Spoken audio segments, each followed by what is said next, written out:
Is the new Warzone actually any different? That's a question I've been getting a lot since my recent trip over to Call of Duty in Los Angeles to play the new version of Warzone early, and here is some more exclusive Urzikstan gameplay for you. It's got the same entrance animation, the same victory screen, a lot of the same weapons from Modern Warfare 2, the same vehicles. So is it actually really any different, or are you just going to be playing the same game again for another year? When we were at the event, lots of influencers, myself included, tweeted that we were back. But is it just another year of creators like myself buying into the hype, or is it an actual genuine shift to what we enjoyed in 2019? Today I'm going to answer those questions, because it's very difficult to tell these things when you're just watching a video and you haven't actually played the game yourself. So I want to show you guys how this game has changed and what it means for you when you first get to play it later this year. I'm going to start off very cynically and say that the best change that you'll notice, and the thing that's the most different, is that nothing is different. And I promise that isn't a clickbaity sentence, it actually makes a lot of sense when you think about it. Warzone, when it released back in 2020, was only intended to exist for a year, which is why Warzone 2 exists in the first place. Because the original Warzone was never designed with long-term goals in mind. It was never designed to be updated regularly, supported long-term, to have things like rotating maps or in-game events like Godzilla and King Kong. These were all things that were effectively just stapled to the side of the existing code. And we lost so many things going from Warzone 2020 to Warzone 2 in 2022. Things like big game bounty contracts, things like zip lines and redeploy balloons. Quality of life improvements throughout the entirety of 2020 to 2022 effectively went completely out the window. So before I list any of the big changes that you're going to see in the new version of Warzone, it's worth mentioning that none of those things are disappearing anymore. These are all still part of the game, they're going to be part of the game, and we're not starting from scratch again. Because starting from scratch again in this new version of Warzone would probably lose more than it would gain. And although Warzone 2 and Modern Warfare 2 hasn't been everybody's cup of tea, there are little things in the game that I have grown to appreciate. But now let's talk about Warzone 3.0's gameplay. It's nice that all of these things are sticking around, but what will you notice from day one? Well, the biggest thing that I noticed immediately from playing was the switch from passive gameplay to aggressive gameplay. In the current version of Warzone, you're very much rewarded for letting action come to you rather than going to the action. Sitting in a building or camping in corners is very much rewarded in Warzone 2.0, and it's something that honestly most players just do by default, because the movement is really clunky, you can't get from A to B very quickly, and there doesn't seem to be much reward to pushing squads when they're going to be doing the same thing. If you try to rush another team, chances are they're sat in all three different corners and you're as good as toast. Because of the lack of movement, the lack of mobility options, the lack of vehicle and zipline options, the game really lacks aggressive gameplay. Because ultimately there's no incentive for a player to do it. They've been taught and trained by a Warzone 2.0 that trying to make a push on a squad is a bad play, because the movement doesn't allow you to do those things. But almost immediately in this new version of Warzone, it is so clear that that's no longer the case. Not only can you slide around corners and jump shot people around corners really fluidly, you can actually challenge teams and squads aggressively without having to worry about being stifled by the game.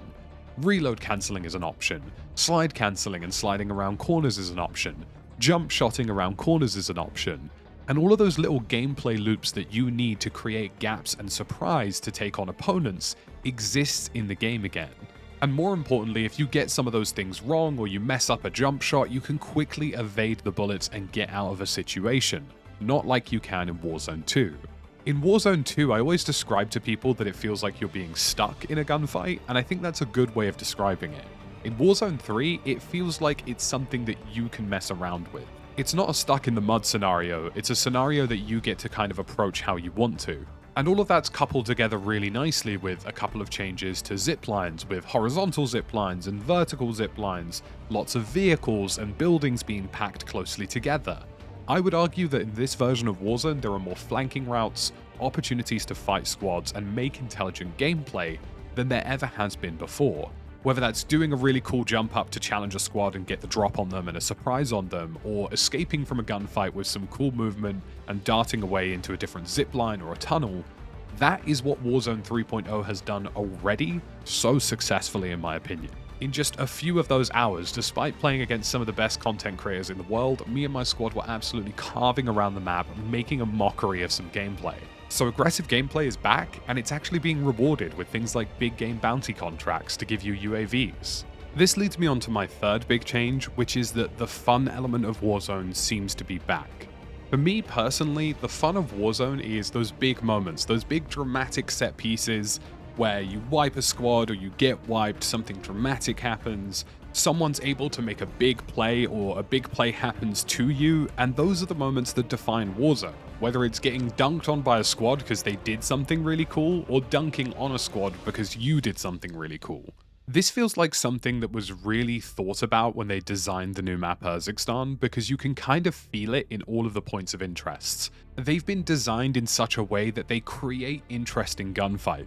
And a lot of you who played the Modern Warfare 3 beta, if you played Ground War, probably felt the same way. Running around those maps, which are part of the new map in Urzikstan, you can really see how well thought out some of the locations were.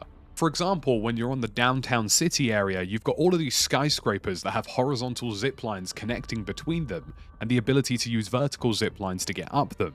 You can use these to move around and attack squads and make big plays, or free dive onto any of the buildings in the area.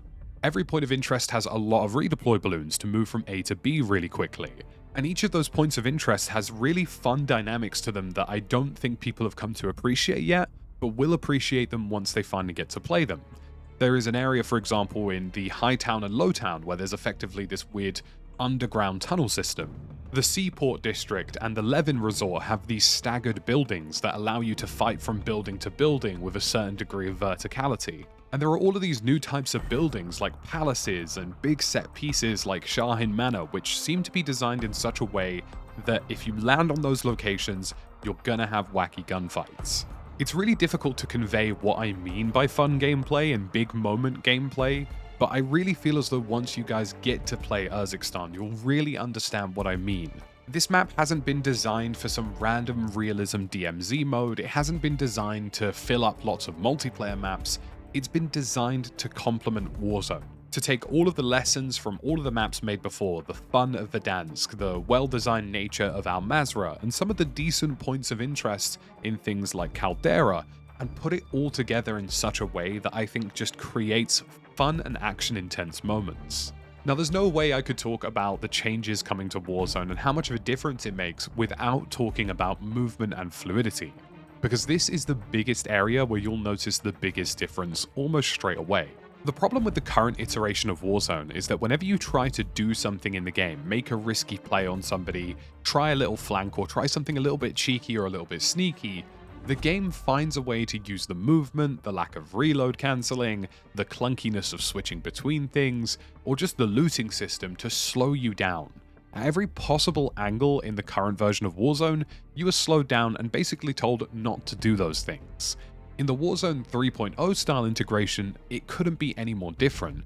The gameplay and gunplay feels really fluid, you can move in and around objects really easily, and I had this really cool sequence where I went from a horizontal zipline to a vertical zipline to skydiving onto a building, to sliding across the building roof to jumping down on somebody else, and it strung together in such a natural way, it was almost like I was web-slinging in Spider-Man 2. But I'm going to use one specific example to really drive home how much of a difference this makes, and how even a few milliseconds or seconds shaved off of the movement here or there produces a different experience. And here's just a clip of me mantling over various staircases back to back to back.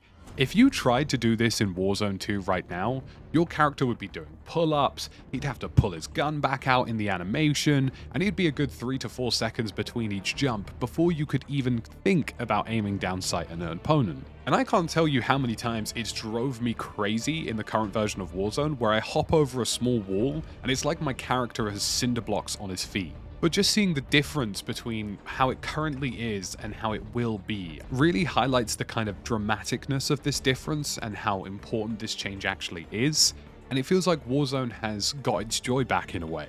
And you need this kind of fluidity, this kind of fluid movement to do risky things in the game, to make stupid plays that you probably shouldn't attempt, and hopefully they go well.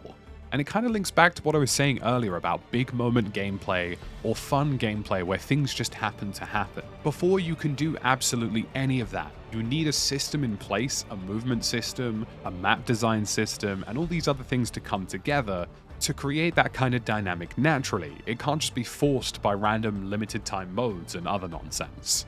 I think once you guys get hands-on with the new movement inside a larger map, because obviously those two things kind of work together, you will really appreciate how much of a change this is, and it does feel, in my opinion, like a more refined version of Modern Warfare 2019.